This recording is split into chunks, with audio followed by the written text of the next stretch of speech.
What is up, everybody? Welcome to week 3 of GOALAZO here on FSI. I'm Alex Hooper, and before we get started, of course, I have to implore you to hit the like button, subscribe, comment on the video, what picks of mine you do like, what you don't, what's worked for you in the past, etc., etc. If you want to wrap up of this week, make sure to check out Tilt City coming about Sunday night, Monday morning. Generally, it's great for your first day back at work on Monday. Just listening to us blather about for an hour and kill some time. That's the way to do it. But let's get started on some GPP strategies for the weekend. All right, so we got a 5-game slate. It was 4 games last Saturday. It's 5 games again. 2 negative money favorites here. West Ham, the biggest favorite, only -169. Leicester -106. Not a huge favorite, but a favorite nonetheless. Then we got some, Villa is essentially, almost minus money. +103 against Brentford at home. So that's one to keep in mind. Brighton +137 against Everton. Brighton very good at home. That's the key there. That's why, it seems like that's a pretty even matchup. But Brighton at the Amex Stadium, generally a bit of a fortress there. Notice here, juice on the under at 2.25. So again, Brighton, a very defensive-minded team. I'm going to get to some Everton here, though. Definitely going to get to some Everton here, and I'll show you why. Finally, Newcastle and Southampton. Newcastle at home, +155 at St. James Park. Southampton +189. And we got juice on the under, but the tied highest total here, 2.75 with Leicester and Norwich. I think this one could pop off. I think, 2 teams that don't necessarily have great defenses.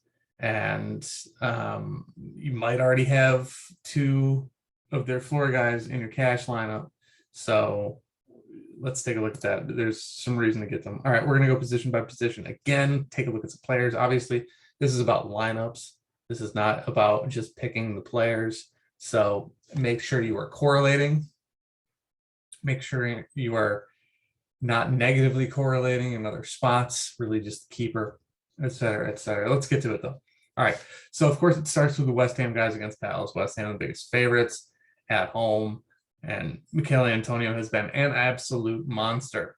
At 11,700, though, you need 2 goals, at least.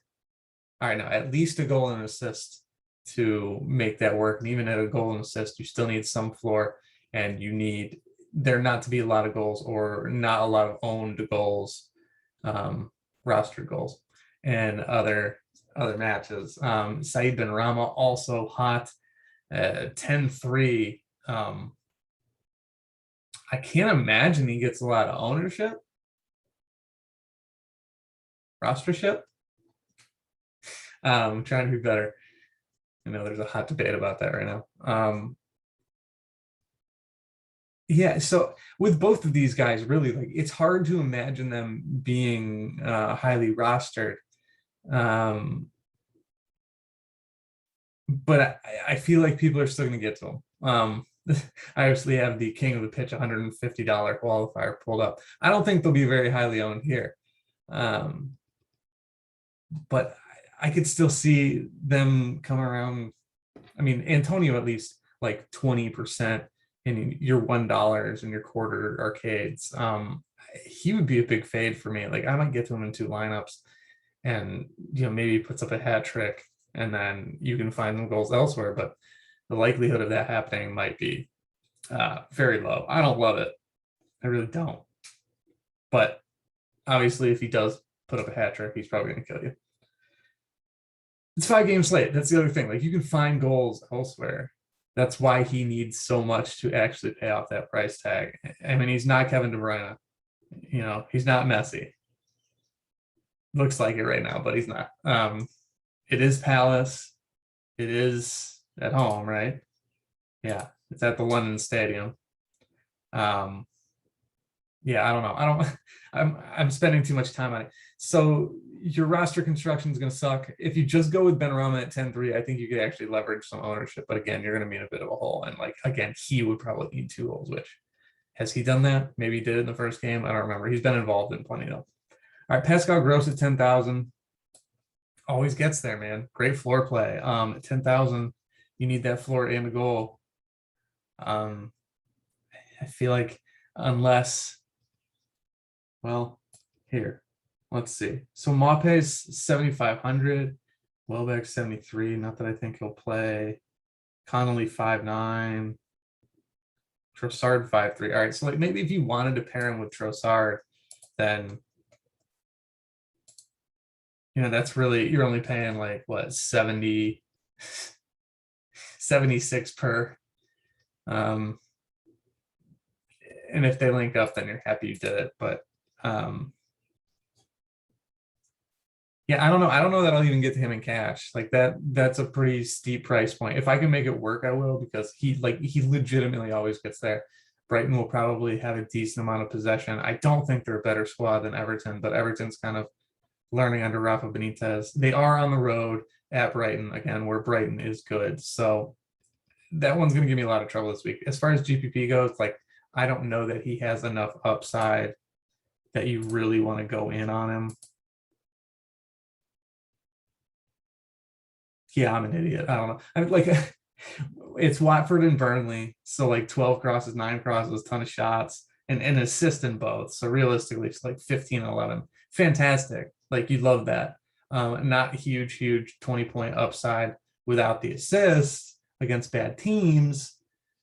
I don't really know what Everton is at this point. But I know they're better than Watford and Burnley. I don't see myself getting a lot of Pascal Gross in GPP. I still might get them in cash. All right, the Leicester guys. Nacho hasn't played. If Nacho does play, especially alongside Vardy, I think he's a great play per usual. Everyone knows Vardy.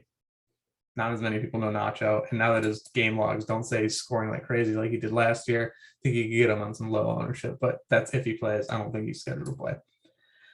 Jerry Bowen, great floor play. Great way to leverage off of Antonio, probably. Still a high salary, but probably worth it. I could see myself getting there in GPP, which I hate because he always finds a way to make me tilt. Andros Townsend, floor guy, again against Brighton. I don't like him at that price. Patson Daka, if he does start against Norwich, 8,200 against Norwich is pretty solid, but he hasn't been starting, and I don't see any reason he would be. Watkins and Traore, I think we can ignore. I still think Everton is underpriced. I know, again, I've been harping on at Brighton, but these guys score goals, 78, 76, not cheap, but I mean, Calvert-Lewin's been in like the mid sixes for the beginning of the year, and he's kept scoring, and his price is caught up, and this may not be the best matchup. I'm not going to be getting to him like crazy, like I have been, but I'm sure I'll get to both of these guys at points, probably together with Luca Digne. A decent spot for Villa against Brentford, 77, 76. Like this is a range where this could be your last guy in or your second forward sort of thing. Any of these Villa guys, Bailey right here. I mean, Bailey's my favorite if he actually starts. Like when he starts, when that day comes, when he starts, I will be just hammering him into my lineups. Ings, obviously, penalty goal, and then that cracker last week, the overhead bicycle kick. The man can score goals. He looks good for Villa. Nice spot against Brentford. It's very fair to get to Danny Ings. Maupay, I already mentioned. Probably low owned. I think he came off hurt last match. So, yeah. I mean, if he plays and if you want to run Gross out there, like it's a nice pairing, but you need Brighton to score a couple of goals, and that over-under is low for a reason. All right, so these Newcastle guys that we talked about, I think that one could pop off. I mean, I think you can just pair these two.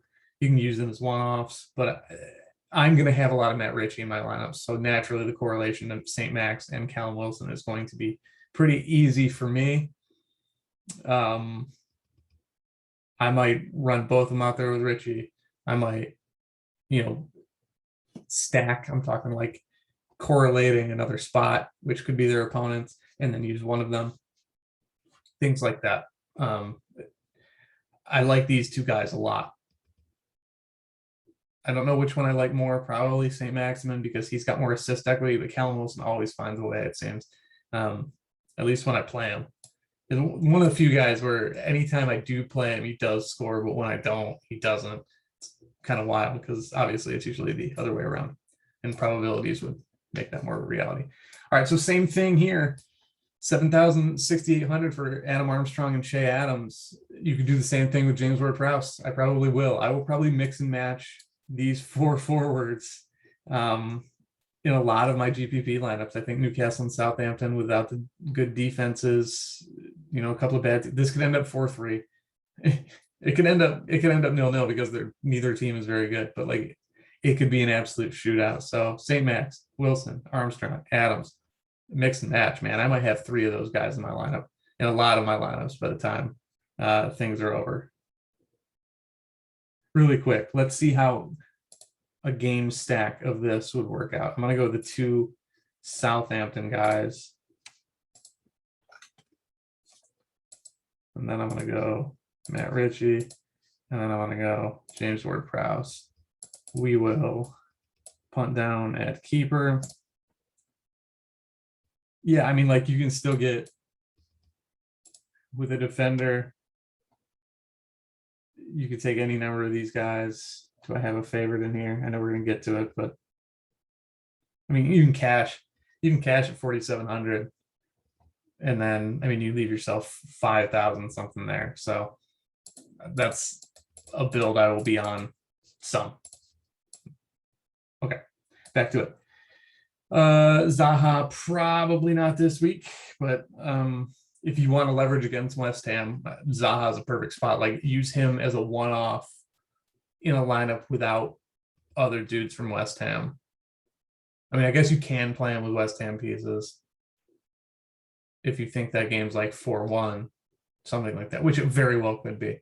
But if you really want to correlate, if you want to try and leap the field a little bit, the guys who are on West Ham, if you play Zaha and all of a sudden Palace comes away with like a 1-0 win or something like that, you're sitting pretty. A lot of negative correlation with West Ham there, obviously. At least, I don't know that Fabianski or Areola, it's clearly Fabianski at this point. Like, I don't know, he's going to be super high owned, so I don't know how much we have to leverage against the keeper, but still, like, Zaha's not going to be owned because they're the biggest dogs, and they should be, but it's Zaha, and if he draws a bunch of fouls and then puts one in, you're sitting pretty. Tony at 6,100, like with that Villa defense, I will still get to Tony. He hasn't come through for me yet, but I'm confident it'll happen.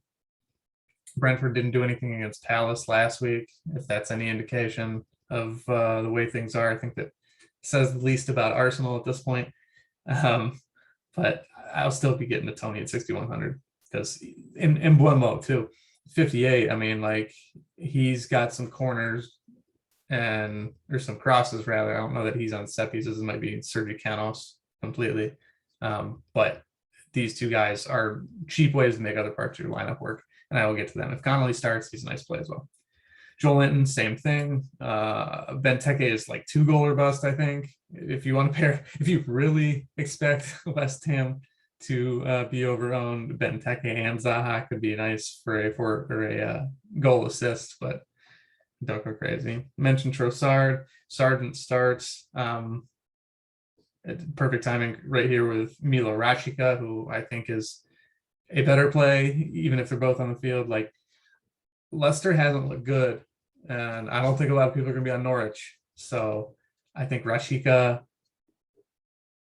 Gator and I talked about this too, like in cash, even Rashica punting down here to get some other spots, like go for it. I like him a lot. He and Todd Cantwell, even against Liverpool, had really nice games. So maybe he'll be more owned than you think in GPP, but maybe Sharps just play him in cash, and then in the low stakes GPP, like people aren't on him because he's Norwich and they don't expect upside. Still waiting on IU. Again, Almiron at 4,600 has, not as much goal and assist equity as the other two Newcastle guys, but he's also 4,600. So he's Pookie again, 45. Same thing with Norwich. If you need that 500, go for him. But like Rashica, I think has similar goal upside and more 04. And then I don't think the rest of these dudes are going to play. So you don't have to worry about much. Just think about what I said about their teams, and the same thing goes for these guys, especially them being cheaper. All right. Mid only guys. James Ward-Prowse, probably the highest owned player on the slate, at least for me.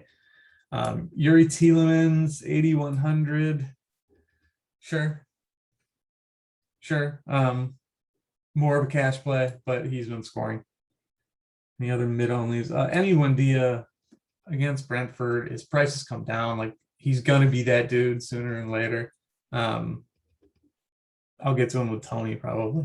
Like that'll probably be a way that I just pair. Like a lot of this is going to be for me core because there are some really solid floor guys, and then just finding different ways to correlate guys with that floor.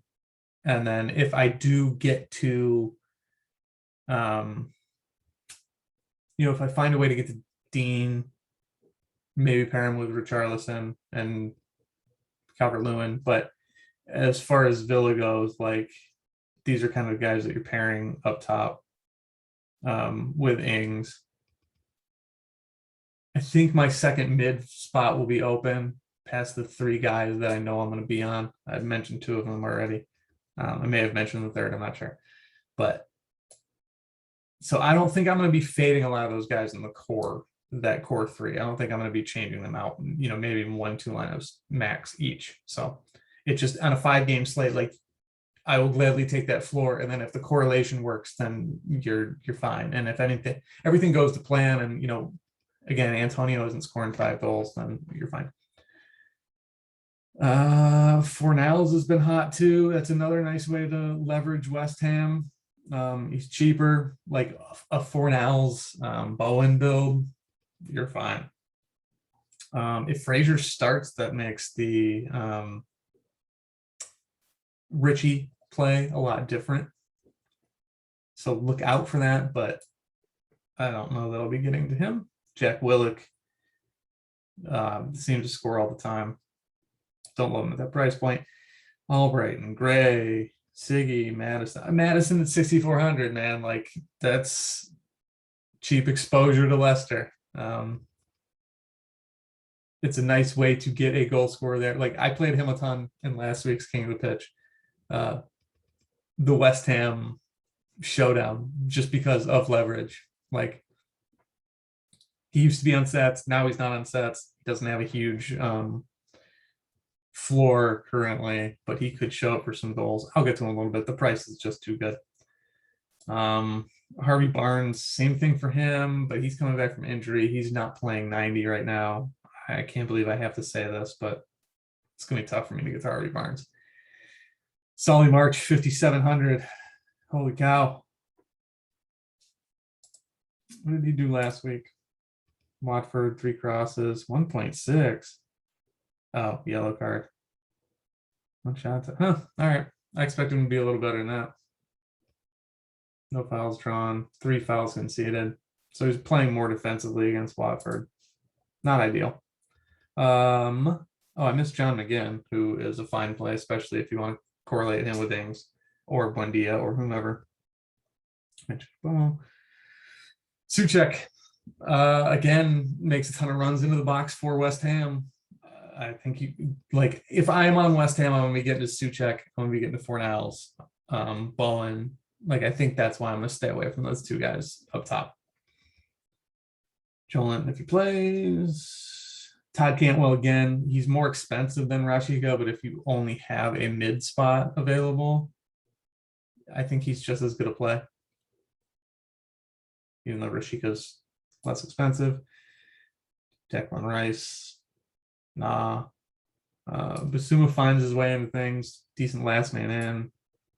Leafs Maloon, no thanks. Like a lot of these guys are just correlative. Like if it's the last man in, you have salary, like just correlate these guys. Like a Gallagher can connect with a Zaha, which I wouldn't want to get to them. But if if you really need to go cheap and you want to pair someone with Rashika, you really want that Norwich pair, like Leedsman. Like those are the only times you're going to use these guys. Jacory has been hot.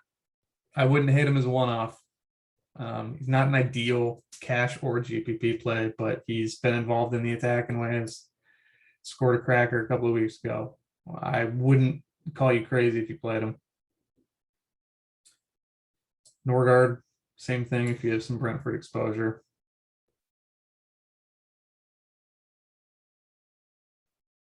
I don't see a lot else here. These are just salary punts if you absolutely need them. All right, defense. Cresswell is another way to get in on that exposure to West Ham. More cash than GPP in my eyes, but anytime you can get 15 points for 7,000, hard to be mad at you. Like I said, I'm going to have a lot of Richie, Canos without the goals. Meh.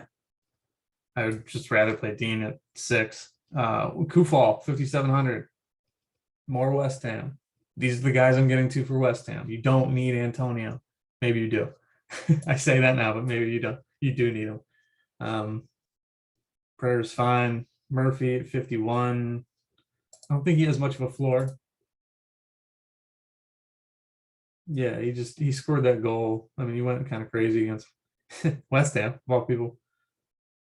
3 interceptions, though. Like, you can't count on those. Don't love them. Cash at 47. Like, defender, you either want a huge floor if you're going to pay up, or you want someone who has some goal and assist upside, which, I mean, like Shane Duffy scored a goal, but not a guy who'd be like, yeah, he's got some goal upside. Ooh, Ashley Young coming in on defense now, 4,100. I mean, those are two nice prices. Takes a couple of shots, crosses. I actually really like that. I did not realize he was defense now. I really like Ashley Young at 4,100. Rock on. I'll be getting him. Mings, assist equity. Yeah, I mean, once you get below 4,000, it's generally Livramento. I'll make sure to mention him. He's been playing wing back for Southampton. He's been very good. 3,600 again. Like if I'm stacking that game in ways, if I have some correlations, like at that price, I wouldn't mind getting 4 Southampton pieces there, just because he's done enough. It's just a cheap enough price, and then I can pay up, a little more elsewhere. But once you get down to these guys, you're getting a lot of center backs, and it's more about pairing with your keeper. If you're playing your keeper for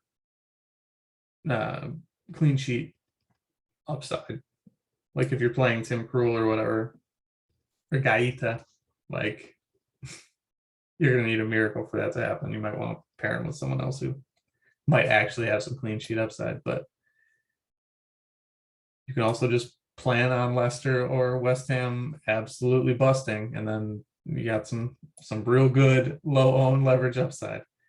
But yeah, I don't need to get too deep into these guys. Yuri Mina at 2,500. Oh, has he started? Okay, he started last match. And Brighton's not fantastic. Like at 2,500, that's about as good center back goal upside as you can get. So, but yeah, I mean, that's the slate. That's just, this one's going to be a lot of correlation. Again, my main takeaways from looking at it is there's plenty of ways to get to West Ham without stuffing Antonio and Benrahma into your lineup. And maybe you do stuff one of them, if not, well, no, definitely not both. Maybe you stuff one of them into your lineup and still pair them with a Fornals or a Kufal, or, I mean, there's plenty of options there where they're not 11-7. So take your floor, because the floor guys here should have high floors, like very high floors, goal-sized floors. So go get them, pair people with them. Hopefully they assist them. And like always, get a little different, but there are some definite options here. There's ways to get around West Ham. There's ways to get to Leicester without going to Vardy. So I would fade those guys if you want exposure to those teams. Otherwise,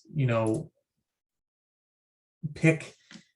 I've mentioned the Newcastle Southampton game ad nauseum. Like, pick some spots you think could go off, or pick when I look at Everton, I could see Everton going out and putting up 3 on Brighton. Like, I don't know that that'll happen. I don't necessarily think it will happen, but in a GPP, you want to find places that your opponents are going to be and leverage off of them. So that could be West Ham, that could be Leicester. So you could play Palace or Norwich. Doesn't sound terribly appealing. You obviously don't have to play 5 guys from that, because then you would need a ton of goals from those 2 teams. But find those little leverage spots. Leverage off the forwards, like we mentioned, but also, like, if you think Kasper Schmeichel is highly owned, then Norwich pieces are great if you don't have Kasper Schmeichel in your lineup. Things like that. Make some lineups where a lot of people are going to be on it. And if the opposite happens, they are not only, sandbagging, but you're just jumping way to the top because you have some low on pieces. Like Aston Villa is a nice spot because they're not a huge favorite, so people aren't going to be on them a ton. But they're a big enough favorite to where they could be convincing. So Everton, Villa, Newcastle, Southampton, all of those teams should provide you some sort of leverage on the big favorites, West Ham and Leicester City. So just find a way. If you're running 20 lineups, like, there are plenty of combinations to get to that. So take your floor, find ways to leverage those things, and maybe sprinkle some of the high-owned guys in there and just get real weird elsewhere. But until next time, that's all I got for you. Make sure to tune in to Tilt City Sunday night or Monday morning. And make sure to check out Gator's video on the cash and optimal plays to kind of fill out that floor that I was talking about. So until next time, thanks for tuning in.